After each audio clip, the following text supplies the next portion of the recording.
वन्दे ब्रह्मपुराधिपं श्रीसहजानन्दं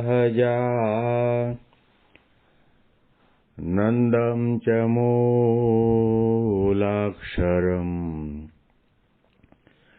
श्रेयस्कारणसद्गुणैकनिलयम् श्रीप्रागजिह्वावतः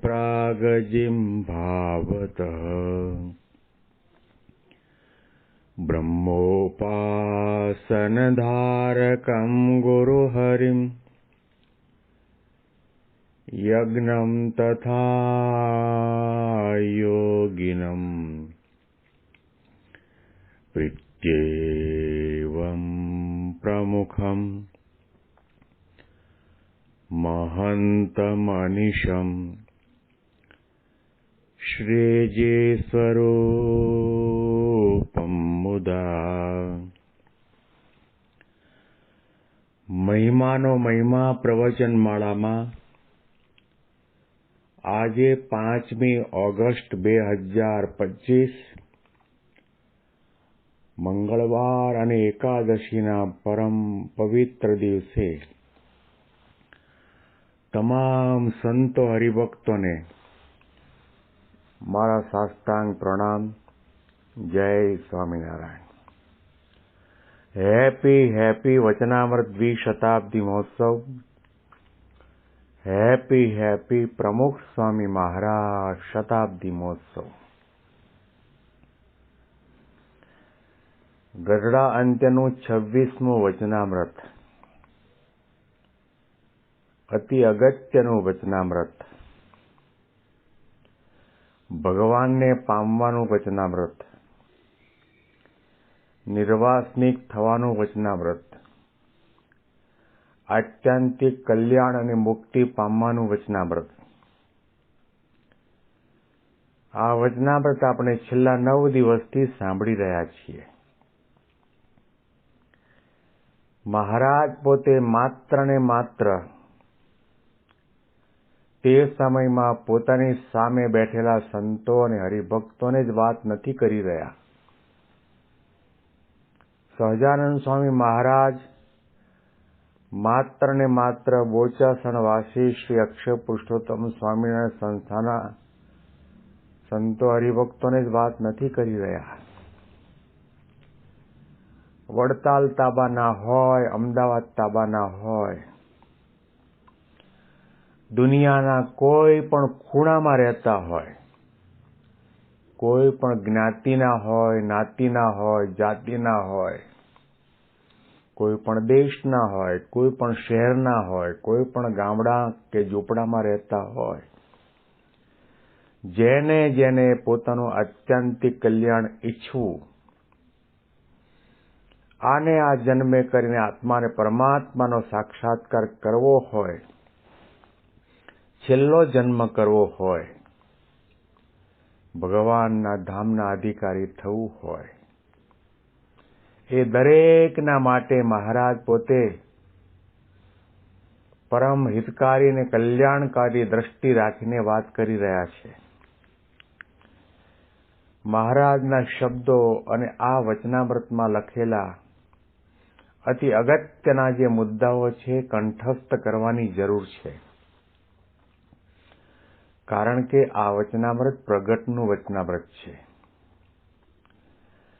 પછી શ્રીજી મહારાજે એમ વાર્તા કરી જે ભગવાનની પેઠે સેવા કરવા યોગ્ય એવા જે સંત તે કેવા હોય, તો ઇન્દ્રિયો અંતઃકરણ આદિ જે માયાના ગુણ, તેની જે ક્રિયા તેને પોતે દાબીને વર્તે, પણ એની ક્રિયા એ કરીને પોતે દબાય નહીં અને ભગવાન સંબંધી ક્રિયાને જ કરે અને પંચ વર્તમાનમાં દ્રઢ રહેતા હોય અને પોતાને બ્રહ્મરૂપ માને અને પુરુષોત્તમ ભગવાનની ઉપાસના કરે, એવા જે સંત તેને મનુષ્ય જેવા ન જાણવા અને દેવ જેવા પણ ન જાણવા, કેમ જે એવી ક્રિયા દેવ મનુષ્યને વિશે હોય નહીં, અને એવા સંત મનુષ્ય છે તો પણ ભગવાનની પેઠે સેવા કરવા યોગ્ય છે. માટે જેને કલ્યાણનો ખપ હોય એવા જે પુરુષ હોય તેને એવા સંતની સેવા કરવી. આ શબ્દો શ્રીજી મહારાજના છે. આ વચનામૃત વડતાલ સંસ્થા અને અમદાવાદ સંસ્થા બંને સંસ્થાઓ તરફથી છપાયેલું છે. શ્રીજી મહારાજને જો ભગવાન પુરુષોત્તમ નારાયણ અને ઈષ્ટદેવ માનતા હોઈએ તો પછી બોચાસણવાળા હોય કે વડતાલવાળા હોય કે અમદાવાદવાળા હોય કે ભુજવાળા હોય કે ગઢપુરવાળા હોય, દરેકને આ મહારાજના વચનોને શિરોધાર્ય કરીને એવા સંતની સેવા ભગવાનની પેઠે કરવાની જે આજ્ઞા મહારાજે કરી છે એ માર્ગને અનુસરવું જોઈએ. શ્રીજી મહારાજ એક સંત વિભૂતિને ભગવાન તુલ્ય કહે છે અને એને અવગણવાની તો વાત જ ક્યાં રહી. એની નિંદા ટીકા ટિપ્પણ કરવાની તો વાત જ ક્યાં રહી. એના માટે ઘસાતું બોલવાની વાત જ ક્યાં રહી. મહારાજે કહ્યું કે પંચવર્તમાનમાં શુરા અને પૂરા હોય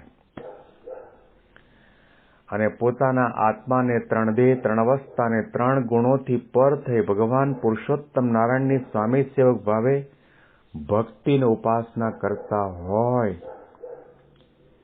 એવા સંત છે એ ભગવાનની પેઠે સેવા કરવા યોગ્ય છે. જો કલ્યાણનો ખપ હોય, જો તમારે આત્મા અને પરમાત્માનો આ દેહ જ સાક્ષાત્કાર કરવો હોય અને ભગવાનના અક્ષરધામની અંદર અખંડ ભગવાનની સેવામાં રહેવું હોય તો આવા સંતને શોધીને, એવા સંતને ઓળખીને મન વચન અને કર્મે કરીને એમની આજ્ઞા પાડીને એને ભગવાન પુરુષોત્તમ નારાયણનું સહજાનંદ સ્વામી મહારાજનું હરતું ફરતું અને પ્રત્યક્ષ પ્રગટ સ્વરૂપ માનીને એની સેવા કરવાની છે. કેટલા અદ્ભુત શબ્દ મહારાજે કહ્યા છે. મહારાજે એવું પણ નથી કહ્યું કે વડતાલમાં હોય એવા સંતની તમારે સેવા કરવી. અમદાવાદ તાબાના સેંકડો હરિભક્તો છે, એમાં એવા કોઈ સંત હોય તો એની સેવા કરવી. મહારાજે એવા સ્થાનનો ઉલ્લેખ નથી કર્યો. મહારાજે એ સંતની જ્ઞાતિ, જાતિ, ઉંમર, ગામ, દેશનો ઉપયોગ પણ નથી કર્યો. મહારાજે સીધો નિર્દેશ કર્યો છે અને લક્ષણો ઉચ્ચાર્યા છે. એવા લક્ષણવાળા સંત દુનિયામાં ક્યાંય પણ દેખાય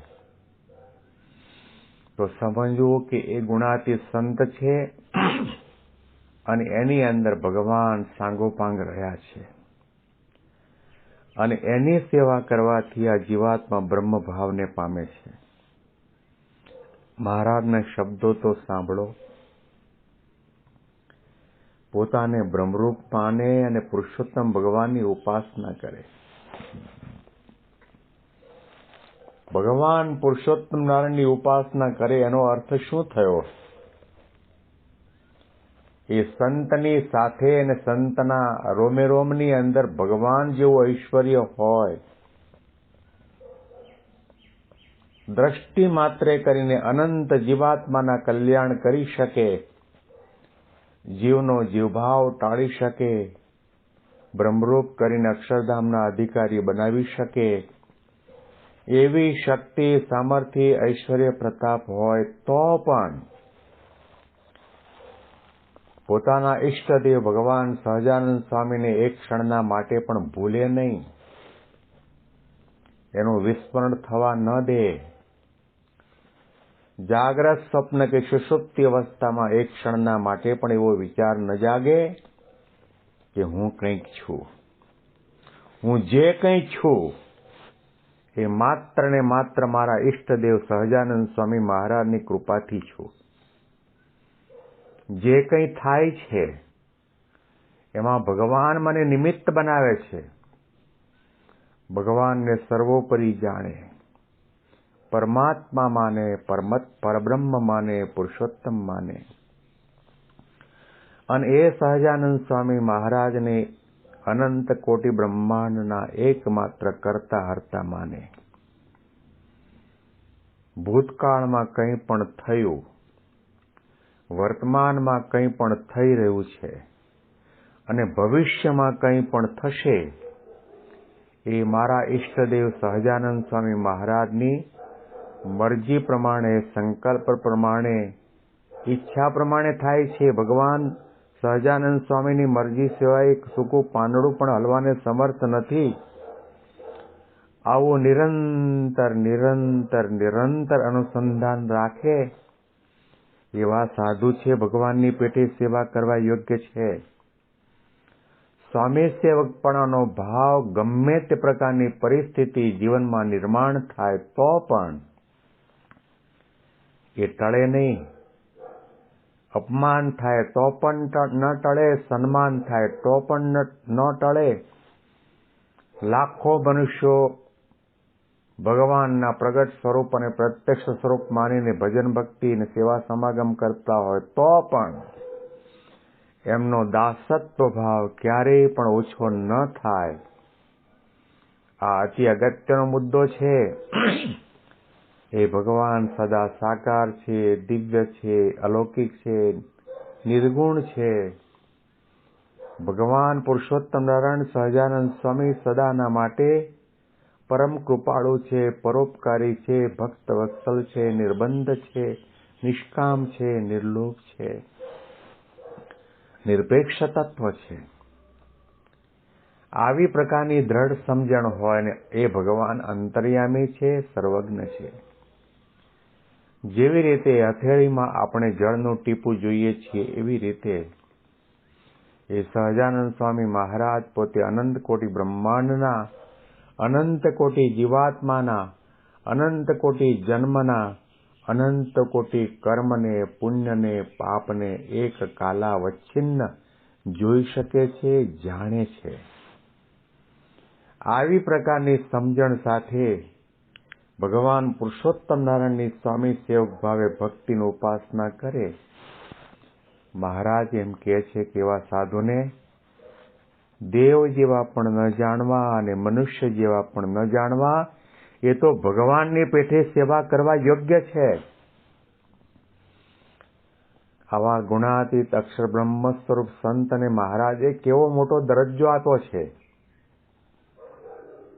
આપણે યોગી બાપાને, શાસ્ત્રીજી મહારાજને, ભગતજી મહારાજને, ગુણાતીતાનંદ સ્વામીને, પ્રમુખ સ્વામીને કે મહંત સ્વામી મહારાજને ભગવાનનું હરતું ફરતું પ્રગટ સ્વરૂપ છે અને એના દ્વારા ભગવાન સહજાનંદ સ્વામી મને પ્રગટ અને પ્રત્યક્ષ મળ્યા છે એવું માનીએ છીએ. એ અધ્ધરતાલ નથી. મહારાજના વચનમાં 100% વિશ્વાસ છે.